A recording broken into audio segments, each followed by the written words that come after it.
अस्सलामुअलैकुम and welcome back. अब हम लोगों ने पाकिस्तान के इश्यूज़ के बारे में बात करनी है। जो पाकिस्तान के इश्यूज़ में सेंट्रल आता है पाकिस्तान का डेट, बिकॉज वो डिक्टेट करता है कि किस तरह से हम लोग अपनी बजटिंग करेंगे, बिजनेसेस अपनी बजटिंग करेंगे, आने वाले टाइम में टैक्सेस किस तरह से हम पे इम्प्लीमेंट किए जाएंगे।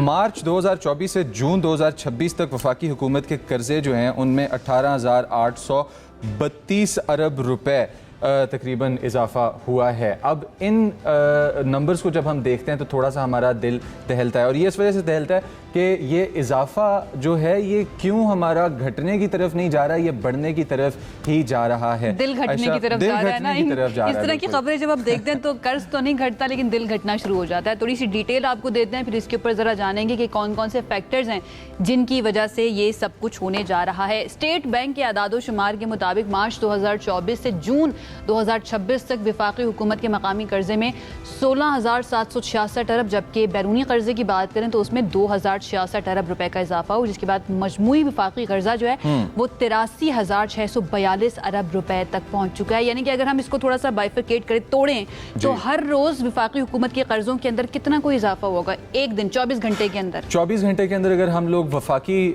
बजट के बारे में सिर्फ बात कर रहे हो तो हमारे पास वफाक के अंदर 22 अरब 40 करोड़ रुपए जो कि जी, और रोजाना की बुनियाद पर आयशा इससे जायद भी हो सकता है। वो मैंने कहा ना कि वो बढ़ रहा है तो दिल घट रहा है। हमारे साथ डॉक्टर खाकान नजीब साहब मौजूद हैं, जरा उनकी तरफ चलते हैं और उनसे जानते हैं कि वो तो अब थोड़ा नम हो चुके होंगे इस तरह की खबरें देख देख के, हमारे दिल फिर भी घट रहे होते हैं। अस्सलाम वालेकुम डॉक्टर साहब, कैसे हैं आप? वालेकुम अस्सलाम Ayesha, thanks, I am fine. Thank you so much join करने के लिए। डॉक्टर साहब, ये क्या फैक्टर्स हैं, मतलब कौन कौन से फैक्टर्स इन्वॉल्व हैं? हमारा ये जो कर्ज इधर तक पहुंच चुका है 18,832 अरब रुपए तक, क्या इसमें सिर्फ डिप्रिसिएशन ऑफ रुपी शामिल है या और भी बहुत सारे फैक्टर्स हैं? So depreciation does take an impact। इस साल कोई ऐसी depreciation हुई नहीं, so उसका बहुत बड़ा impact नहीं है कि अगर बैरूनी कर्जे की चूँकि डॉलर डिनोमिनेटेड या फॉरेन करेंसी डिनोमिनेटेड है उसमें depreciation होती है तो उसका एक impact आता है, पर इस साल इसका कोई खास impact नहीं है। देखिए, एक तो let's talk a bit deeper। so अगर आप deeper गुफ्तगू करेंगे तो इन दी एंड तो कर्जा क्या है कि आपने कमाया, आपने खर्च किया, उसके दरमियान में एक गैप है जिसको फिस्कल खसारा कहते हैं, मालियाती खसारा कहते हैं। वो आपका कर्जा है जो आपने लेना है ताकि आपने मुल्क चलाना है। जैसे आपने घर चलाना हो, अगर आयशा कमा एक ब्लॉक रही हैं और खर्च कर रही हैं 1.5 लाख, तो 50,000 उन्होंने हर साल बोरो करना है, आसान तरीन तरीका।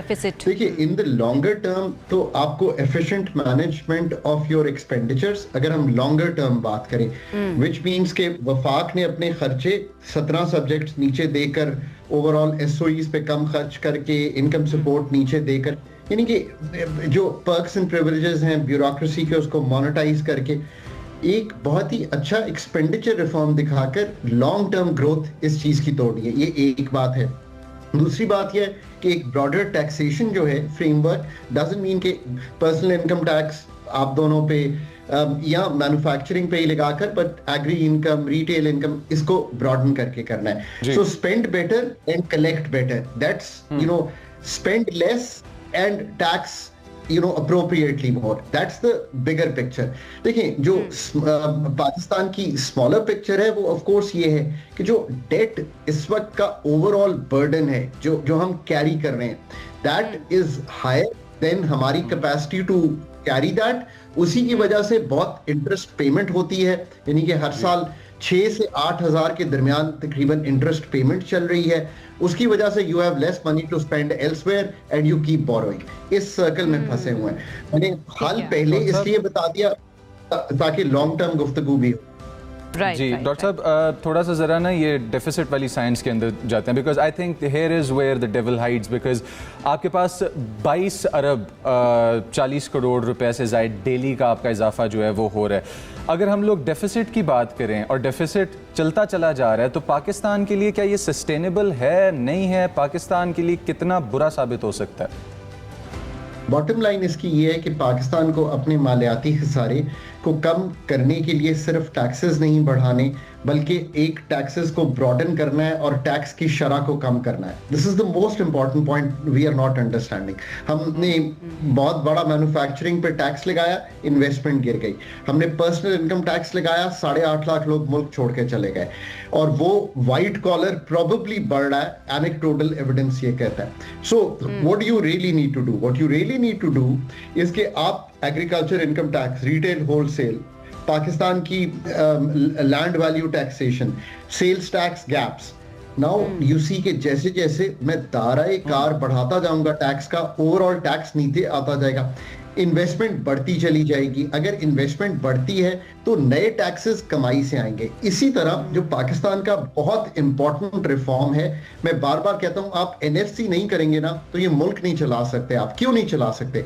और मतलब यार, blame the IMF, blame the stakeholders. 2014 2026 मुजाबिल, आप मुझे बताएंगे आपको 12 साल किसने मना किया था कि आप एनएफसी नहीं करते? You know, I get very upset when we think कि Pakistan is not working well. Pakistan is working considering जिस तरह की गवर्नेंस हम मुल्क को दे रहे हैं। एनएफसी करते नहीं है, 18वीं तरमीम को पूरा नहीं करते, 17 सब्जेक्ट वफाक में चला रहे हैं, फिर मुल्क ऐसे ही चलेगा ना पाकिस्तान पे। यार मुजाबिल, एक बात समझ नहीं आती है मुझे, हम IMF को बुरा कहते रहते हैं, उन पॉलिसीज़ को बुरा कहते रहते हैं, हालांकि वो तो हमारी हेल्प कर रहे हैं कि हम किस तरह से अपने मुल्क को चलाएं।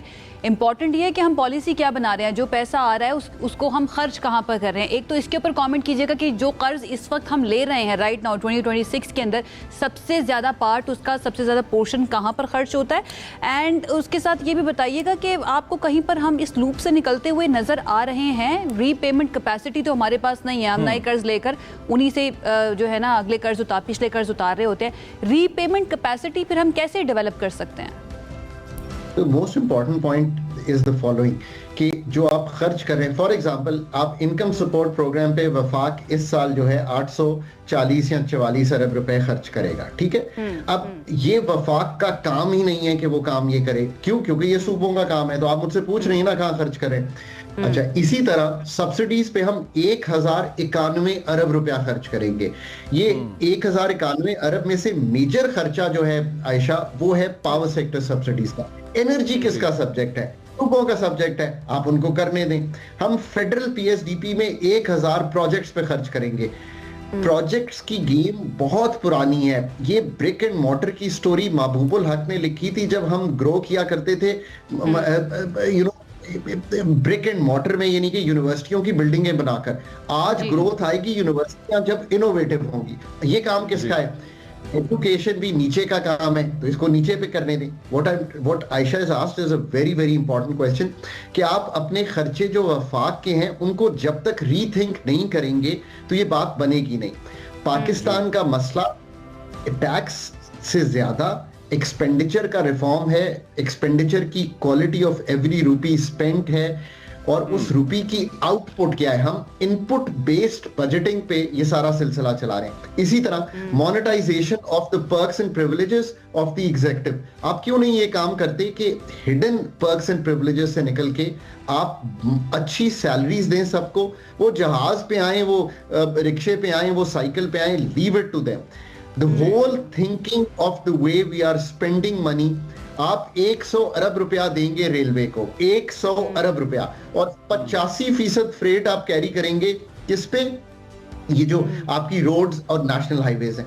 सो your thinking has to go कि पाकिस्तान को हमें पैसे नहीं डालने, हमें देखिए ना डॉक्टर साहब, ये सारी बातें जो आप बता रहे हैं, इसके बाद आवाम फिर कैसे यकीन करें गवर्नमेंट के ऊपर? वो आके जब ये कहते हैं कि हम पर यकीन करें, हमें टैक्स दें, तो फिर आवाम ने कहना है आपकी पॉलिसीज हमने देख ली, आपने 80 सालों के अंदर मुल्क को कहाँ पर पहुंचाया। But thank you so much, थोड़े से वक्त के अंदर बहुत अच्छे तरीके से हमें समझा दिया कि राइट नाउ हमें हमारे एक्सपेंडिचर जो है उसको ठीक करना बहुत ज़्यादा ज़रूरी है। तो जनाब, हमारे कर्जे इसी तरह से बढ़ते रहेंगे अगर हमारे पॉलिसी मेकर जो हैं वो अपनी थिंकिंग को चेंज नहीं करेंगे, उसमें क्रिएटिव होना।